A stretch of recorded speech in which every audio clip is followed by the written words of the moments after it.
Subscribe کیجیے ہمارے channel نور رضا کو اور بیل آئیکن کو پریس کیجیے جس سے آپ کو ہماری نیو ویڈیو کی نوٹیفیکیشن ملتی رہے.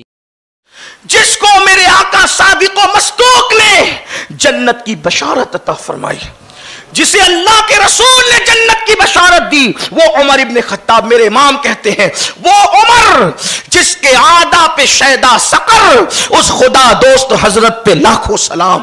وہ فاروق اعظم کعب احبار سے کہتے، کعب مجھے ایسی بات سنا جس سے میرے دل میں اللہ کا مزید ڈر پیدا ہو. تو کعب احبار بیان کرتے ہیں، امیر المومنین میں نے سابقہ آسمانی کتب میں دیکھا کہ جب قیامت کے دن جہنم کو لایا جائے گا، جب قیامت کے دن جہنم کو لایا جائے گا، اس کے منہ کے اندر 70,000 لگامیں ڈال کر اس کو فرشتے کھینچ کر کے میدان محشر میں لائیں گے. جہنم کو جب لایا جائے گا میدان محشر میں تو اس کی آگ کے شرارے، جو اس کی آگ بھڑک رہی ہوگی، آگ کے شرارے اٹھ رہے ہوں گے، اس کو دیکھ کر کے لوگ رو پڑیں گے. اور جب لوگ رو پڑیں گے تو اس وقت انبیاء کرام کی شان یہ ہوگی، انبیاء کرام کی، معصومین کی. اور معصومین میں بھی ان کا ذکر کیا جناب کعب نے کہ مسجد بنانے کی بات نہیں، بلکہ جس نے کعبۃ اللہ بنایا اس خلیل اللہ کا ذکر کیا، جس نے اپنے بیٹے کی گردن پر اللہ کی محبت میں چھری رکھ دی اس ابراہیم خلیل اللہ کا ذکر کیا. وہ موسیٰ کلیم، حضرت موسیٰ کلیم اللہ جو طور پر جا کر خدا سے کلام کرنے کا شرف حاصل کرتے ہیں، ان کا ذکر کیا. حضرت کعب کہتے ہیں جس کا مفہوم یہ ہے، امیر المومنین جب جہنم کو کھینچ کر کے لایا جائے گا اور میدان محشر رو پڑے گا، اس وقت انبیاء کرام کی شان یہ ہوگی کہ حضرت موسیٰ علیہ السلام اللہ کی بارگاہ میں عرض کریں گے، مولا آج موسیٰ اپنے لیے امان چاہتا ہے اور آج موسیٰ کسی کے لیے کچھ نہیں چاہتا. اللہ اکبر. کون کہہ رہا ہے یہ؟ اور یاد رکھنا یہ انبیاء کی تنقیص نہیں ہے، یہ انبیاء کی بے ادبی نہیں ہے، بلکہ جو اللہ سے جتنا قریب ہوتا ہے وہ اتنا زیادہ اللہ سے ڈرتا ہے، وہ جو جتنا اللہ کا مقرب ہوتا ہے اتنا زیادہ اللہ سے ڈرتا ہے. حضرت کعب کہتے ہیں امیر المومنین موسیٰ کلیم اللہ کہیں گے، مولا آج کلیم اپنے لیے امان مانگتا ہے.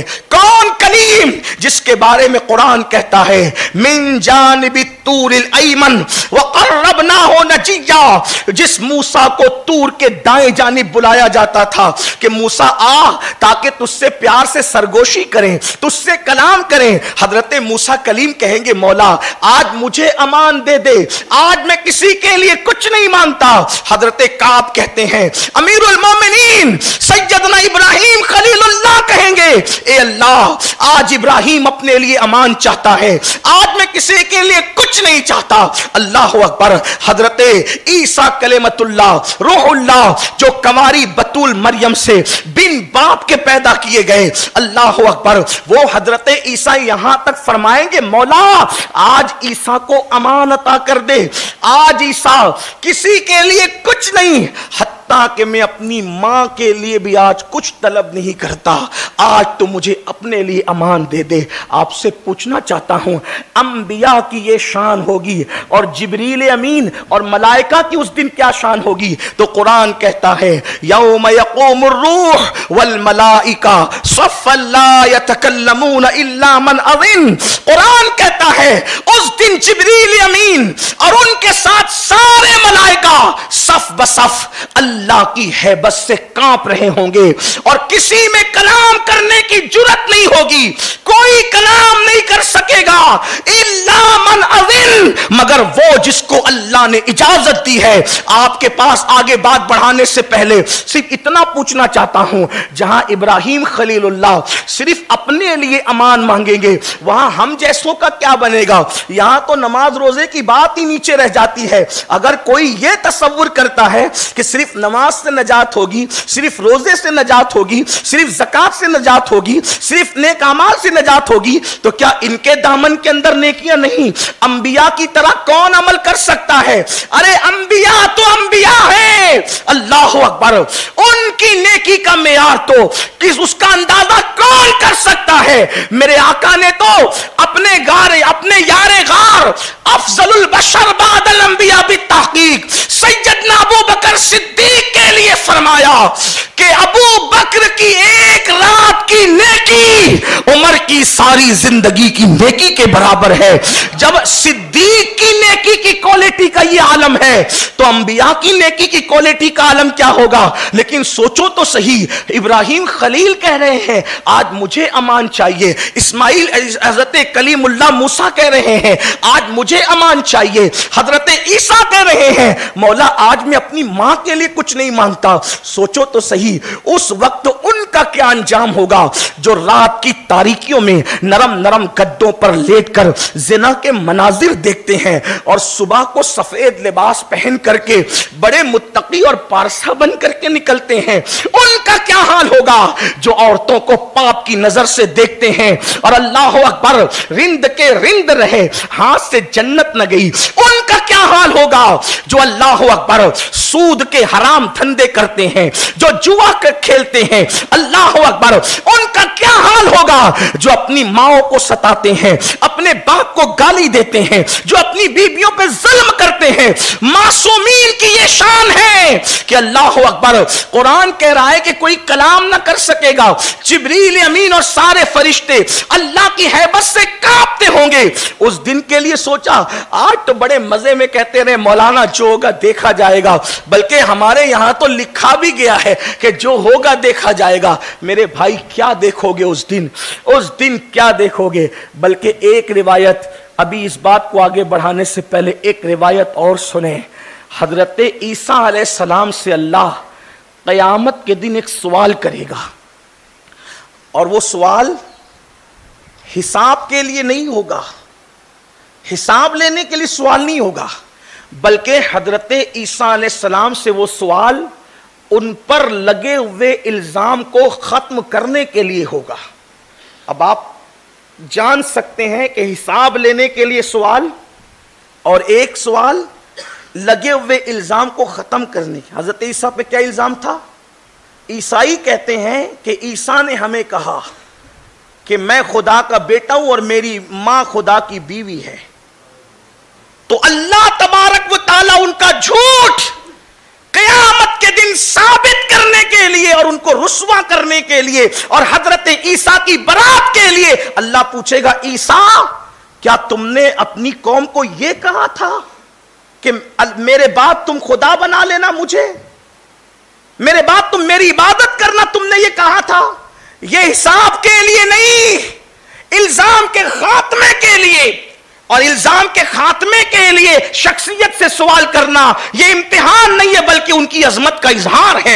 لیکن پھر بھی مفسرین لکھتے ہیں جب اللہ ان سے یہ سوال کرے گا تو حضرت عیسیٰ پر اللہ کی اتنی خشیت طاری ہوگی, اتنا خوف طاری ہوگا کہ آپ کے بال بال سے خون کی پھواریں نکلنے لگے گی. الزام کے خاتمے کے لیے سوال ہو رہا ہے معصوم سے, اور خوف کا عالم ہے کہ بال بال سے خون کی پھواریں نکل رہی ہوگی. اب ذرا وہ لوگ بھی تو سوچیں جب اللہ کی عدالت میں کھڑے ہوں گے جنہوں نے عورتوں کے ساتھ بدفعلیاں کی, جنہوں نے لڑکوں کو پاپ کی نظر سے دیکھا, جنہوں نے مسجدوں کو ویران کیا, جنہوں نے گناہوں کا بازار گرم کیا, وہ اللہ کو کیا جواب دیں گے؟ بلکہ ہم تو یہ کہتے ہیں اگر اللہ ہمارے گناہوں کے بارے میں پوچھے گا ہم کیا جواب دیں گے؟ اگر وہ ہماری عبادتوں کا بھی حساب لے لے, ہماری نیکیوں کے بارے میں بھی پوچھ لے, ہم اس کی بارگاہ میں جواب دینے کی طاقت نہیں رکھتے. قرآن کہتا ہے وَتُكَلِّمُنَا أَيْدِيهِمْ وَتَشْهَدُ أَرْجُلُهُمْ بِمَا كَانُوا يَكْسِبُونَ. اس دن تمہارے منہ پر مہر مار دی جائے گی, مہر لگا دی جائے گی, آزا گواہی دیں گے کس نے کیا کیا تھا. اب آپ سے پوچھنا چاہتا ہوں میرے بھائیوں, ہے اس دن کے لیے سرمایہ, ہے اس دن کے لیے کچھ اللہ اکبر. وہ دن کیسا دن ہوگا, اس دن کا حال کیا ہوگا جس دن نبی کا بیٹا کہلانے والا نوح علیہ السلام کا بیٹا اپنے کرتوت کی بنیاد پر جہنم میں داخل کیا جا رہا ہوگا. اللہ اکبر. جس دن حضرت لوط علیہ السلام کی ایک بیوی جہنم میں داخل کی جا رہی ہوگی, جس دن نبی کا سگا چچا, اللہ اکبر, وہ بھی کیسے نبی, حضرت ابراہیم جیسے نبی کا سگا چچا جسے دنیا آزر کہتی ہے, وہ بچھو کی شکل میں جہنم میں داخل کیا جا رہا ہوگا. ذرا اندازہ تو کریں اس دن کے لیے کیا تیاری کی ہے. لیکن قرآن ہمیں ہمت بندھاتا ہے. یہ سب خشیت کی بات تو اپنی جگہ, الا من اذن قرآن کہتا ہے, مگر اللہ جس کو اذن دے گا. اب یہاں ایک بات اور عرض کر دی جائے پھر گفتگو آگے بڑھے.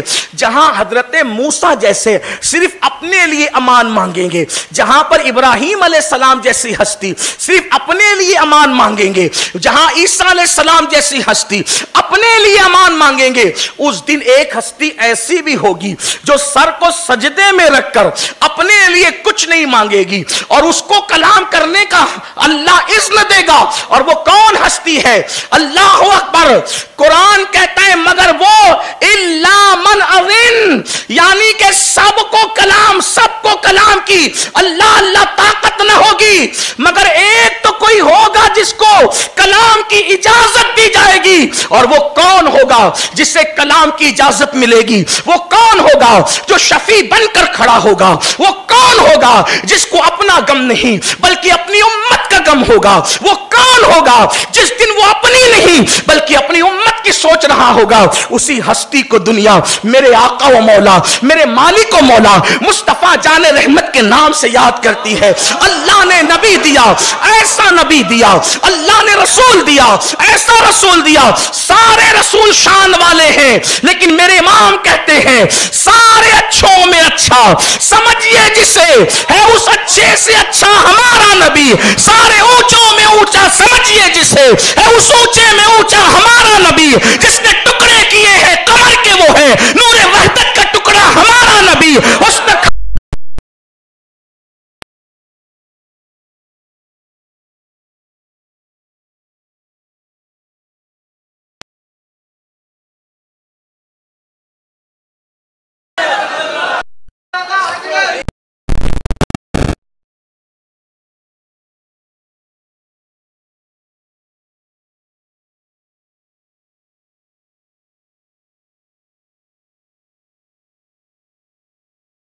پر ایک ذات ایسی ہوگی جو انا لہا کا ترانہ گنگنائے گا. میرے امام کہتے ہیں سب نے صف محشر میں للکار دیا ہم کو, سب نے صف محشر میں للکار دیا ہم کو, اے بے کسوں کے آقا اب تیری دہائی ہے. اور ایک مقام پر فرماتے ہیں اس عطے دی ہے خدا نے دامن محبوب کو, اس عطے دی ہے خدا نے دامن محبوب کو, جرم کھلتے جائیں گے اور وہ چھپاتے جائیں گے, جرم کھلتے جائیں گے اور وہ چھپاتے جائیں گے. آپ روتے جائیں گے, ہم کو ہنساتے جائیں گے. اللہ اکبر. جب میدان محشر کا وہ نقشہ دیکھتے ہیں تو آنکھوں میں آنسو نہیں رکتے, اور جب میدان محشر میں یہ نقشہ دیکھتے ہیں کیا کہ فقط اتنا سبب ہے انعقاد بزم محشر کا, فقط اتنا سبب ہے انعقاد بزم محشر کا کہ ان کی شان محبوبی دکھائی جانے والی ہے. لوگ کہتے ہیں وہ کیا کر سکتے ہیں؟ ہم نے کہا کہ دنیا میں وہ کیا کر سکتے ہیں, یہ تو تیری آنکھی پہ پٹی ہے, لیکن وہ کیا نہیں کر سکتے ذرا یہ بھی تو دیکھ. کہا ہم بھی بشر ہیں مولانا اور وہ بھی بشر ہیں. یہاں بڑا خوبصورت جملہ امام المتکلمین نے لکھا, کہا ہم بشر, یا ہم کیا تو بشر ہے, تو بشر ہے لیکن سراپا شر ہے. تو بشر ہے مگر سراپا شر ہے, اور وہ بشر ہیں وہ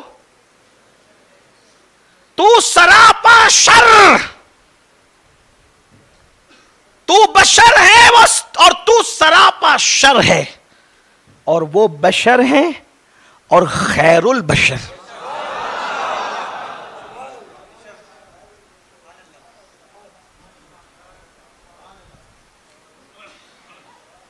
بشر ہیں سراپا شر، اور وہ بشر خیر البشر، سید البشر، افضل البشر، جس کے اشارے سے چاند ٹکڑے ہوں، جس کی انگلی کے اشارے سے چاند ٹکڑے ہوں، اور صرف ٹکڑے نہ ہوں، توڑا نہیں بلکہ جوڑا بھی ہے۔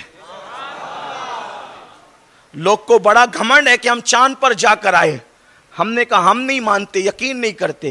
کہا کیوں نہیں کرتے؟ ہم نے کہا تم چاند دیکھ کر شہادت دو تو ہم تمہارے چاند دیکھنے کو نہیں مانتے، تو جس کے کہنے پہ چاند کا دیکھا جانا نہیں مانتے، اس کے کہنے پر چاند پر جانا کیسے مان سکتے ہیں؟ تم تو اتنے غیر معتبر اور کہتے چاند پر گئے، لیکن میرا نبی ہے جب معراج پر گئے تو چاند بھی قدموں کے نیچے تھا اور سورج بھی قدموں کے نیچے۔ چاند تو دیکھو، اور جس نے خدا کو دیکھا اور دیکھ کر کہا انی رأیت ربی، کہ میں نے اپنے رب کو دیکھا، میں نے اپنے رب کو دیکھا، یہ اپنے نبی کی شان ہے۔ تو کچھ لوگوں کو یہ جو بھوت سوار ہے نا کہ ہم بھی بشر ہیں، بلکہ ہم تو یہ کہتے ہیں کہ انہوں نے نبی کو لباس بشر میں دیکھا تو ان کو نبی چھوٹے نظر آئے۔ وہ نبی کو لباس بشر میں دیکھ رہے ہیں تو نبی چھوٹا نظر آ رہا ہے، ان کو نبی چھوٹے نظر آ رہے ہیں۔ لیکن ہم نے جب نبی کو لباس بشر میں دیکھا تو ہمیں بشریت کا مقام پتہ چل گیا کہ اگر اللہ کے نزدیک لباس بشر سے بڑھ کر بھی کوئی لباس ہوتا تو اللہ پاک اپنے محبوب کو اس لباس میں بھیجتا۔ اسی کو حضرت بیدم شاہ وارسی بہت خوبصورت لب و لہجے میں کہتے ہیں اب آدمی کچھ اور ہماری نظر میں ہے، اب آدمی کچھ اور ہماری نظر میں ہے، جب سے سنا ہے یار لباس بشر میں ہے۔ محبوب کو لباس بشر میں دیکھ کر ہمیں پتا چلا کہ مقام بشریت کیا ہے۔ تو سنو اور اچھی طرح سنو، جہاں سب نفسی نفسی کہیں گے وہاں ایک ذات ہوگی جو سر سجدے میں رکھے، امتی امتی کہے، اور پھر حکم ہوگا محبوب سر اٹھائیے اور کہیے، آپ کی سنی جائے گی۔ بلکہ آج آپ ہی کی مرضی کے مطابق فیصلہ ہوگا۔ آپ کہیے وَلَا سَوْفَ يُعْتِيكَ رَبُّكَ فَتَرْضَىٰ کا آج ظہور ہوگا۔ آپ کا رب آپ کو اتنا عطا کرے گا کہ آپ راضی ہو جائیں گے، اور پھر وہاں لوگوں کے چہرے نہیں دیکھے جائیں گے، لوگوں کے اعمال نہیں دیکھے جائیں گے۔ محبوب جس کا شفیع بن جائے اللہ پاک اس کو جنت کا مزد عطا فرمائے۔ تو ہم اسی لیے تو کہتے ہیں خدا شاہد کہ روز حشر کا کھٹکا نہیں رہتا، خدا شاہد کہ روز حشر کا کھٹکا نہیں رہتا، ہمیں جب یاد آتا ہے کہ میرا کون والی ہے۔ بات آگے بڑھتی ہے لیکن اس سے پہلے ایک مثال دیتا ہوں۔ دیکھیے شادی ہوتی ہے، قرآن میں ہوتی ہے کہ نہیں ہوتی ہے؟ اگر نہیں ہوتی تو ہماری معلومات میں اضافہ کریں۔ ہوتی ہے کہ نہیں ہوتی؟ ہوتی ہے۔ ہوتی ہے تو کیسے ہوتی ہے؟ بارات دولہے کی آتی ہے کہ نہیں آتی ہے؟ آتی ہے۔